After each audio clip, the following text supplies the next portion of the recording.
Shantinath wholesale Bazaar Konnur ಬಟ್ಟೆ ಅಂಗಡಿಯಲ್ಲಿ ಭಾರಿ ಹೋಲ್ಸೇಲ್ ದರದಲ್ಲಿ ಬಟ್ಟೆಗಳ ಮಾರಾಟ. ಎಲ್ಲಾ ತರಹದ ಗುಣಮಟ್ಟದ ರೆಡಿಮೇಡ್ ಬಟ್ಟೆಗಳು, ವೆರೈಟಿ ಸಾರಿಗಳು, ಗಾರ್ಮೆಂಟ್ಸ್ ಬಟ್ಟೆಗಳು ಭಾರಿ ರಿಯಾಯಿತಿಯಲ್ಲಿ ಲಭ್ಯವಿದೆ. ಗುಣಮಟ್ಟದ ಬಟ್ಟೆಗಳು, ಸಾರಿಗಳು, ಗಾರ್ಮೆಂಟ್ಸ್ ಖರೀದಿಗೆ ಇಂದೇ ಶಾಂತಿನಾಥ್ ಹೋಲ್ಸೇಲ್ ಬಜಾರ್ ಕೊನ್ನೂರಿಗೆ ಭೇಟಿ ಕೊಡಿ. ಈ ಆಫರ್ ದೀಪಾವಳಿ ಹಬ್ಬಕ್ಕೆ ಮಾತ್ರ. ಅಂದ್ರೆ ಕಾಗವಾಡ ಏನು ತಾಲೂಕಿನಿಂದ DCC ಬ್ಯಾಂಕಿಗೆ ಒಂದು ಶಾಸಕರಾದ ಮಾನ್ಯ ರಾಜು ಕಾಗೆ ಅವರು ಸ್ಪರ್ಧೆ ಮಾಡಿದ್ರು, ಇನ್ನೊಂದು ಸನ್ಮಾನ್ಯ ಶ್ರೀನಿವಾಸ್ ಪಾಟೀಲ್ ಅವರು ಸ್ಪರ್ಧೆ ಮಾಡಿದ್ರು. ಸೊ ಇವತ್ತು ಅಂದರೆ ಉಸ್ತುವಾರಿ ಮಂತ್ರಿಯಾದ ಸನ್ಮಾನ್ಯ ಸತೀಶ್ ಜಾರಕಿಹೊಳಿ ಅವರು, ರಾಜು ಕಾಗೆ ಅವರು, ಶ್ರೀಮಂತ್ ಪಾಟೀಲ್ರು, ನಾವು ಶ್ರೀನಿವಾಸ್ ಅವರೆಲ್ಲ ಚರ್ಚೆ ಮಾಡಿ ಜಿಲ್ಲಾ ಉಸ್ತುವಾರಿ ಮಂತ್ರಿ ಸನ್ಮಾನ್ಯ ಸತೀಶ್ ಜಾರಕಿಹೊಳಿ ಅವರು ಶ್ರೀನಿವಾಸ್ ಅವರು ನಾಮಪತ್ರ ಹಿಂಗೆ ತಕ್ಕೋಬೇಕು, ರಾಜು ಕಾಗೆ ಅವನ್ನ ಅವಿರೋಧ ಆಯ್ಕೆ ಮಾಡ್ಬೇಕಂತೇಳಿ ನಮಗೆಲ್ಲ ಅವರು ಒಂದು ಆದೇಶ ಮಾಡಿದ್ರು.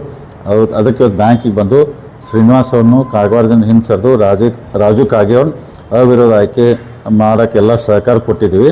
ಅಂದರೆ ಸತೀಶ್ ಅವ್ರು ಏನಂದ್ರೆ ರಾಜು ಕಾಗೆ ಅವರು ಭಾಳ ಸೀನಿಯರ್ ಅದಾರು, ಅಂದ್ರೆ ಆ ಭಾಗದಲ್ಲಿ ಶಾಸಕರಿದಾರು.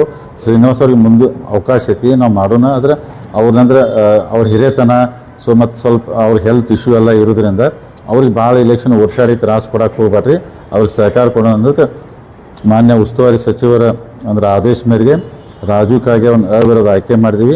ಮುಂದಿನ ದಿನ ಮೊದಲು ಕಾಗವಾಡ ಏನು ತಾಲೂಕು ಬರ್ತಾಯಿದೆ ರೈತರ ಹಿತದೃಷ್ಟಿಯಿಂದ ಸೊ ರಾಜು ಕಾಗೆ ಅವರು, ಶ್ರೀಮಂತ್ ಪಾಟೀಲ್ ಅವರು, ಶ್ರೀನಿವಾಸ್ ಪಾಟೀಲ್ ಅವರು ಎಲ್ಲರೂ ಕೂಡಿ ರೈತರಿಗೆ ಒಳ್ಳೆ ಆಗೋ ಕೆಲಸ ಮಾಡೋಕತ್ತೆ ಅಂದ್ಕೊಂಡಾರು. ಎಲ್ಲದೂ ಮೀಟಿಂಗ್ ಆಗಿದೆ.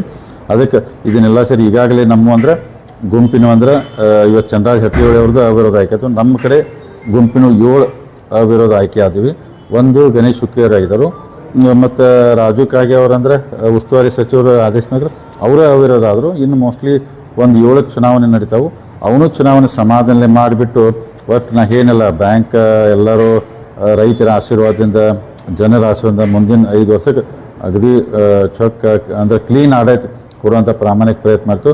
ಅದಕ್ಕೆ ಉಸ್ತುವಾರಿ ಮಂತ್ರಿ ಅವರಿಂದ ಇವತ್ತು ಕಾಗವಾಡ ತಾಲೂಕನ ಅವಿರೋಧ ಆಯ್ಕೆ ಆಗ್ತಾರೆ. ರಾಮದುರ್ಗ ಅಥಣಿ ಮತ್ತೆ ಬೇರೆ ಬೇರೆನೂ ನಿನ್ನೆಯಿಂದ ನೀವು ಪ್ರಯತ್ನ ಮಾಡ್ತಾ ಇದ್ದೀರಿ ಅನ್ನುವಂಥ ಸುದ್ದಿ ಇತ್ತು, ಏನಾಯ್ತು ಸರ್? ಇಲ್ಲ, ಎಲ್ಲನೂ ಪ್ರಯತ್ನ ಮಾಡಿದೆ. ಅಂದ್ರೆ ಕಾಗವಾಡ ಅಥಣಿನೂ ಅವಿರೋಧ ಆಯ್ಕೆ ಆಗ್ಬೇಕಂತ ನಮ್ದು ಇಚ್ಛೆ ಆಯ್ತು. ಆದ್ರೆ ಅಥಣಿ ಆಗಕ್ಕಂದ್ರೆ ಸಾಧ್ಯ ಇಲ್ಲ ಅಂತ ಅನ್ಸಾತೈತ್ರಿ. ಕಾಗವಾಡ ನಾವೆಲ್ಲ ಅದಕ್ಕೆ ಅಟ್ಲೀಸ್ಟ್ ಇದನ್ನಾರು ಒಂದು ಮಾಡತ್ತೀವಿ.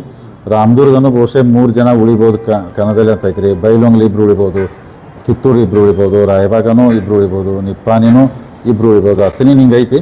ಮೋಸ್ಟ್ಲಿ 9 ಅಂತ ಅವಿರೋಧ ಆಯ್ಕೆ ಆದಂಗೆ ಆದವ್ರಿ. ಇನ್ನು 7ಕ್ಕೆ ಚುನಾವಣೆ ನಡೀತಾವೆ.